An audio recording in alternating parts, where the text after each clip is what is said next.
Isang sari-sari store owner mula sa Calasiao, Pangasinan ang grand winner ng Radyo GMA Pera Sorpresa 9. 1 million pesos tax-free ang napanalunan ni Michelle Cabrera mula sa nationwide proof of purchase promo ng RGMA. Kwento ni Michelle, first time niya sumali sa promo pero nakadalawang sako raw siya ng inihulog na mga entry. Kabuhanan na niya sa ikatlong anak kaya naman itinuturing niyang itong swerte.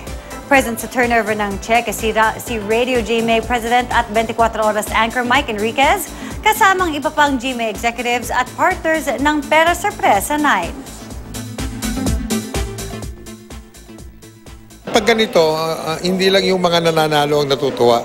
Pati kami sa RGMA, tuwang-tuwa kami dahil bukod sa pagpapasaya sa kanila sa pamagitan ng mga programa ng iba't ibang himpilan natin ng radyo sa buong Pilipinas, nabibigyan din natin sila ng tuwa, ligaya at tulong. Nung una, hindi po makapaniwala na nanalo yung 1 million.